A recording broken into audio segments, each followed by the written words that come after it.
Ceci est un livre audio autogénéré par Google. La citoyenneté n'est plus ce qu'elle était.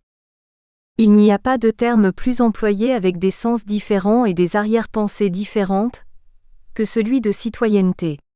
Pour les puristes, la référence est la cité grecque du 5e siècle avant notre ère, dans une petite collectivité où les décisions étaient prises par l'Assemblée des citoyens. On pouvait dire alors, en reprenant la phrase célèbre du discours de Périclès à la fin de la première guerre du Péloponnèse, Thucydide 2000, qu'un homme ne se mêlant pas de politique mérite de passer non pour un citoyen paisible, mais pour un citoyen inutile. Cette époque a fortement marqué la civilisation occidentale, particulièrement au siècle des Lumières, où elle est apparue à la fois comme le modèle d'organisation d'une société libre et démocratique, mais aussi comme une structure fragile à sauvegarder. Quand le nœud social commence à se relâcher et l'État à s'affaiblir, quand les intérêts particuliers commencent à se faire sentir et les petites sociétés à influer sur la grande, l'intérêt commun s'altère et trouve des opposants, et la volonté générale devient muette, écrit Jean-Jacques Rousseau dans Le Contrat social. Pour Lynn Staley, 2010, la citoyenneté semble se définir mieux par ce qu'elle n'est pas que par ce qu'elle est, et pourtant comme une catégorie juridique, comme une revendication, comme une identité, comme un outil dans la construction de la nation, et comme un idéal, elle persiste comme sujet de débat, de recherche et de politique.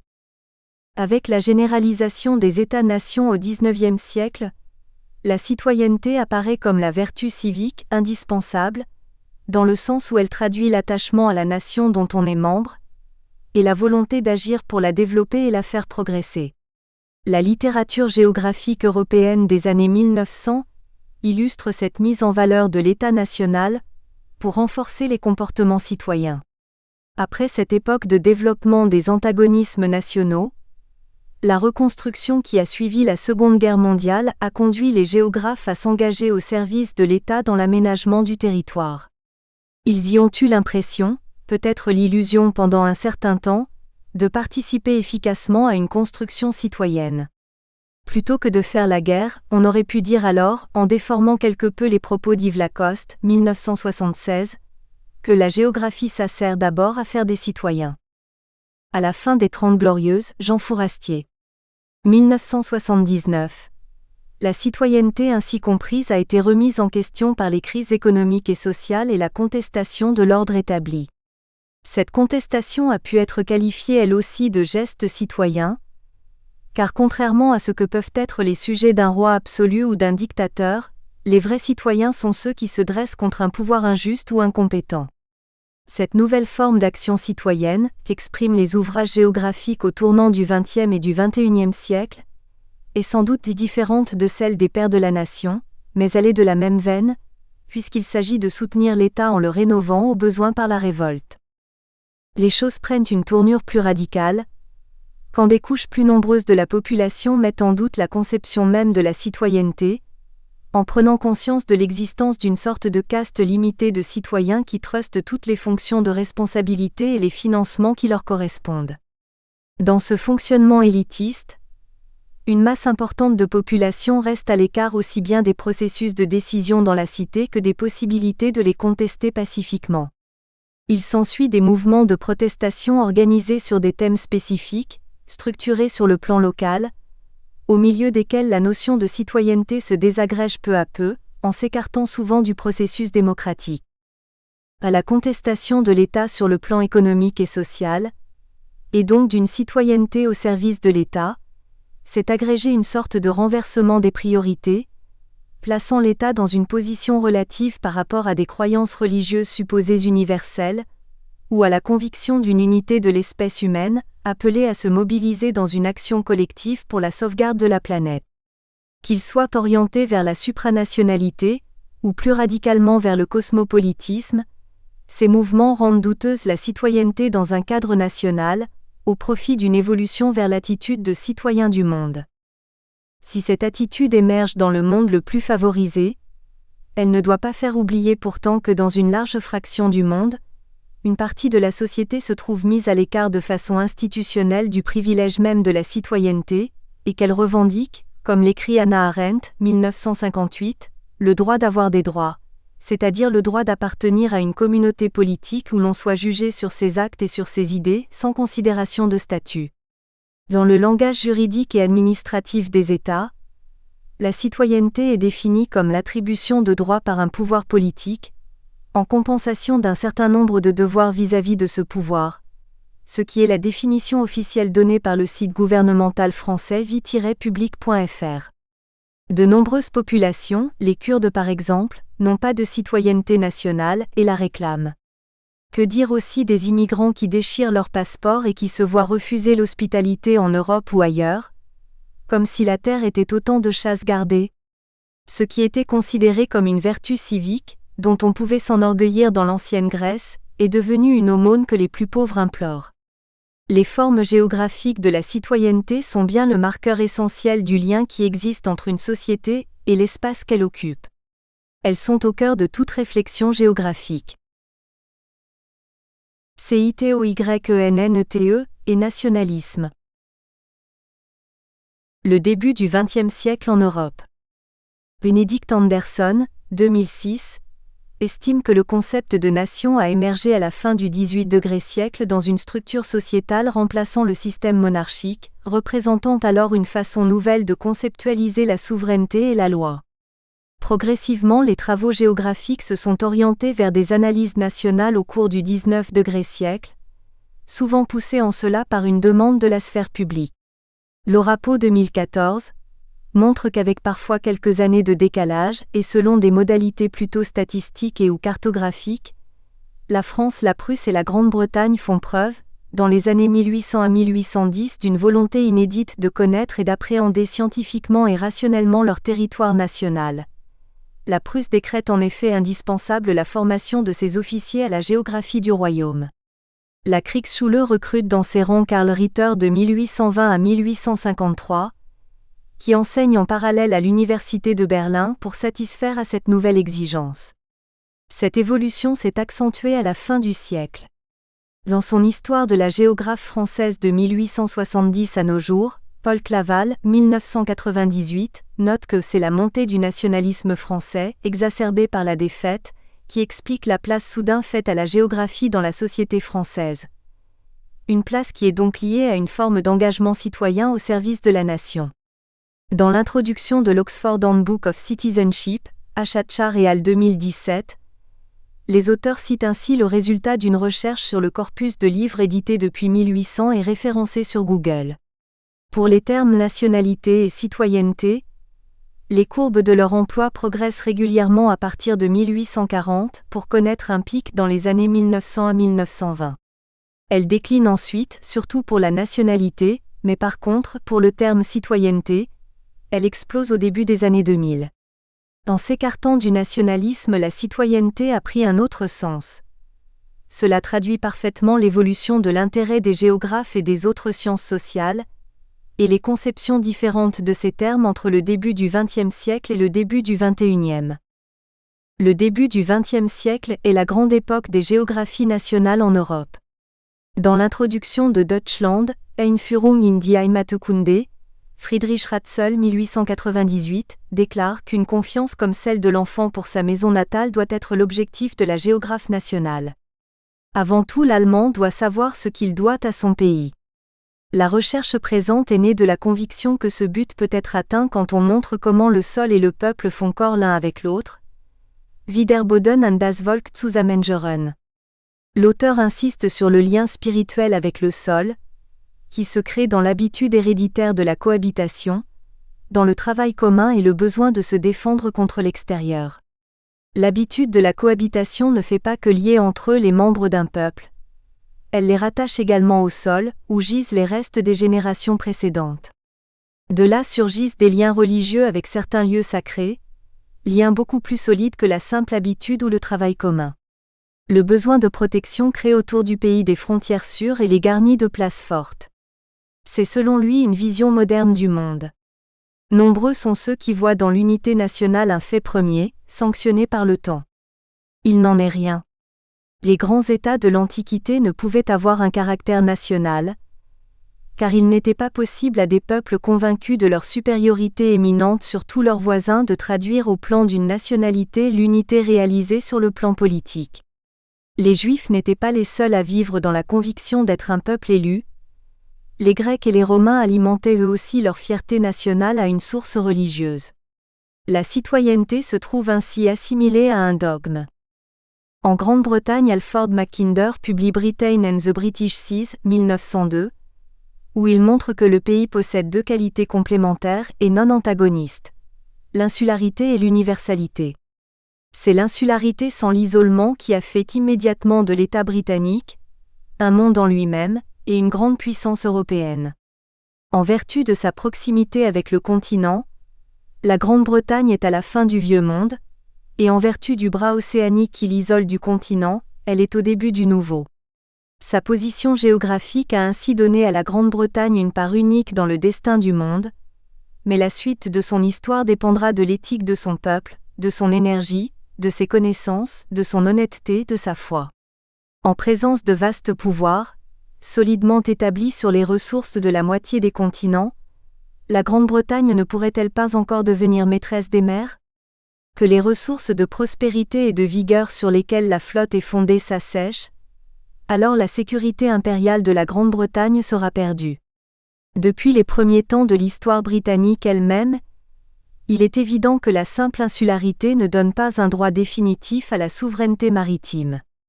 Sur ce point, la situation présente est analogue à la condition qui a été décrite d'inertie géographique. Cela ouvre de grandes possibilités à l'initiative humaine. La situation de l'Italie est particulière car la formation de son unité nationale a été un long processus.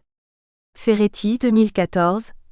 Après avoir cité la phrase de Metternich au Congrès de Vienne en 1815, selon laquelle « l'Italie n'est pas une nation, mais une simple expression géographique », signale la parution dès 1844 des 2 numéros de l'Annuario Geografico Italiano. Son auteur Annibale Ranuzzi écrit que cette publication a une double finalité, scientifique et patriotique. D'un côté, elle vise à expliquer la géographie générale dans ses différents secteurs et dans ses diverses relations avec les sciences physiques et naturelles, ainsi qu'avec les études historiques et civiques. De l'autre côté, elle essaie d'aborder directement la géographie de l'Italie, en recueillant toutes les informations possibles pour arriver à la connaissance parfaite de notre patrie commune. Petit à petit, on va recueillir un inventaire d'informations géographiques et ethnographiques concernant la famille italienne.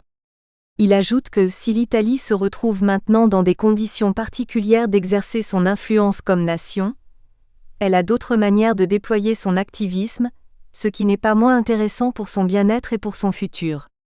Ferretti 2016 montre également, avec Boria et Menini 2011, que la production des représentations cartographiques donnant une image de l'Italie qui anticipe l'unification souhaitée est la manifestation de l'engagement des savants pour la construction de la nation. Selon Brubaker, 1992, dans son analyse comparée de la France et de l'Allemagne, la citoyenneté nationale moderne est une invention de la Révolution française. Établissement de l'égalité civile, institutionnalisation des droits politiques, lien entre citoyenneté et nationalité, lien direct entre le citoyen et l'État. En bref, avec tout cela, la Révolution a inventé l'État-nation, et ce modèle, comme disait Marx à propos du développement industriel anglais, a montré au reste du monde l'image de son propre futur. Le tableau géographique de la France de Paul Vidal de la Blache, 1903, fut, dans le contexte de la tension avec l'Allemagne qui se développait depuis l'annexion de l'Alsace-Lorraine en 1870, l'occasion d'une défense de la citoyenneté française. Comme l'écrit Guy Mercier 2001, le tableau obtint un vif succès qui élargit la renommée de Vidal. On appréciait comment le géographe, mieux que quiconque, avait su faire aimer la patrie.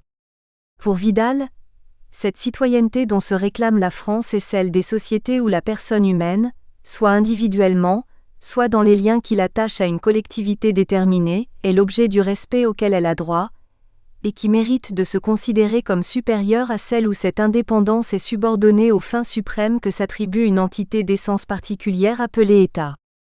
Les principes dont l'Europe occidentale a fait le fondement de son existence politique et qu'elle a communiqués au Nouveau Monde, ne sont pas un point de départ destiné à être dépassé, mais un aboutissement, celui d'une longue civilisation aux avenues convergentes.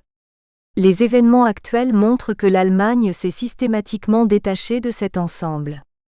Pour le tableau géographique de la France, Vidal de la Blache reçoit en 1906 le prix Audifred de l'Académie des sciences morales et politiques, destiné à récompenser des ouvrages utiles aux mœurs et propres à développer le patriotisme sous la forme la plus noble, en faisant connaître et aimer la France.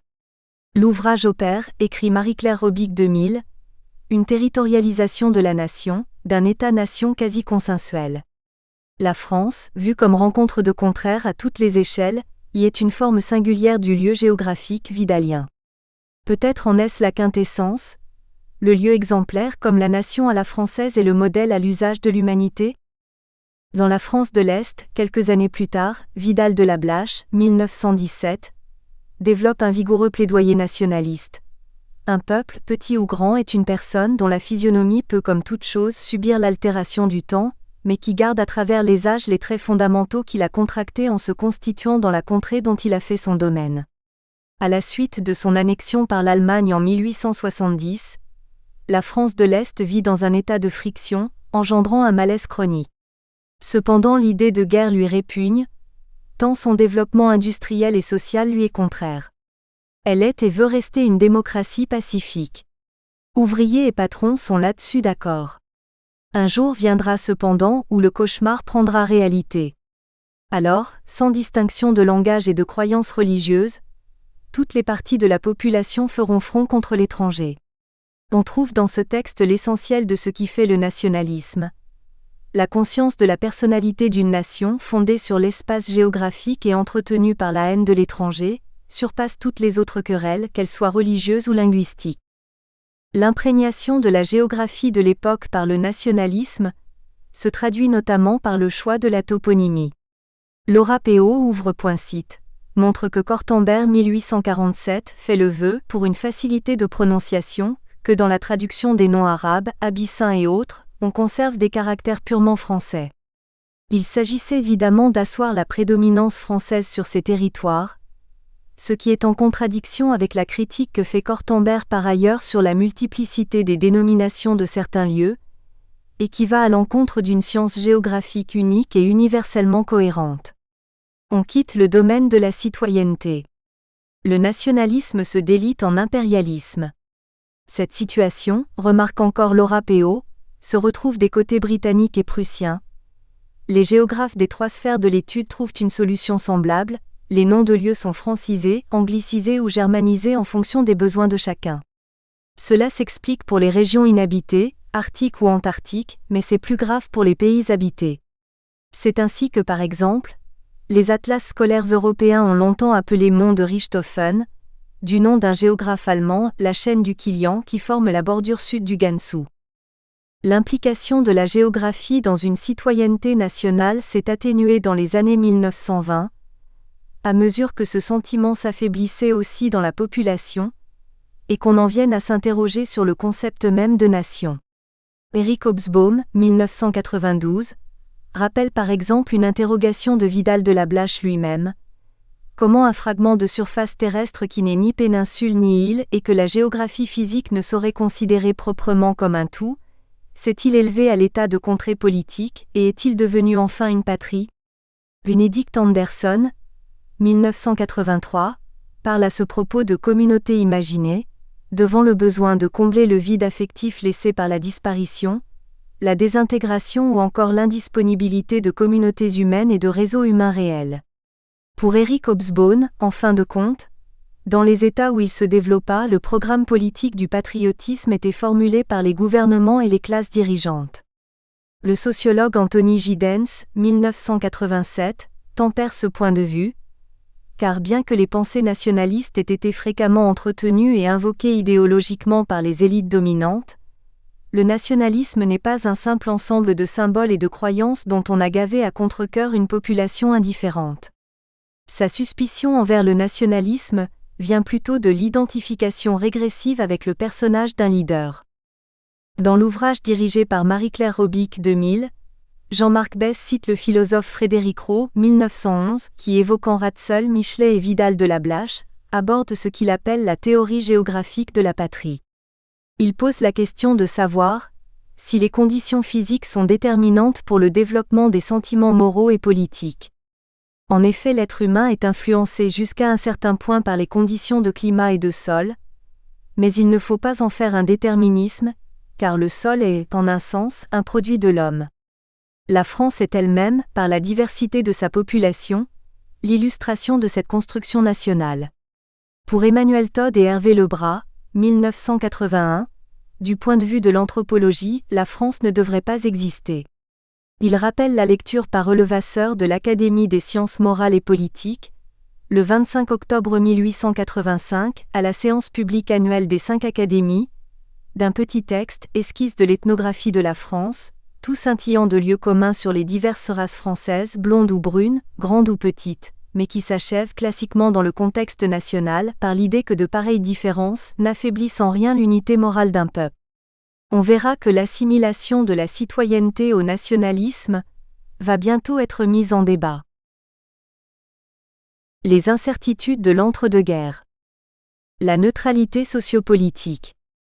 Si le nationalisme a été la première forme de citoyenneté géographique, il s'est, depuis les années de la guerre de 1914, estompé dans l'esprit du public.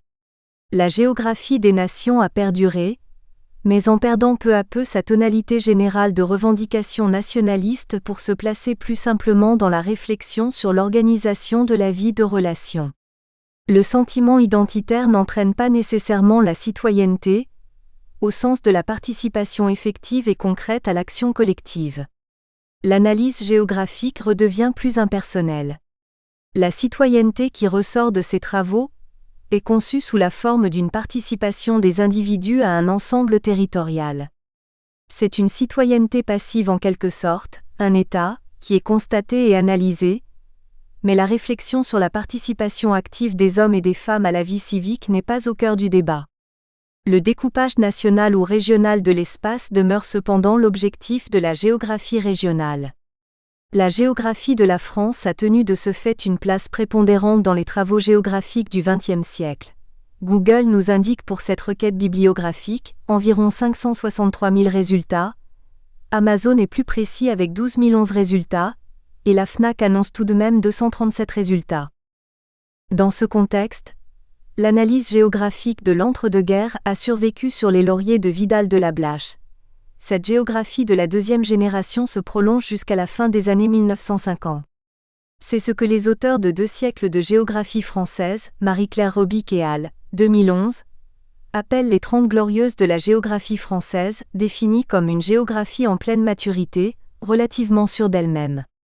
Cette géographie sûre d'elle-même se méfie en permanence d'une éventuelle perte de la distance scientifique, et refuse tout engagement, à l'exception de Jean Brune, 1925, catholique social, militant du sillon fondé par Marc Sangnier, pour qui le géographe doit être attentif aussi aux faits sociaux et aux formes d'organisation des sociétés. Alors que, comme l'écrivait Hannah Arendt, ce sont les hommes et non pas l'homme qui vivent sur Terre et habitent le monde, ce qu'on a appelé la géographie régionale. Nous espérons que vous avez apprécié cet aperçu. Pour continuer à écouter ce livre audio sur Google Play Livres, utilisez le lien dans la description de la vidéo.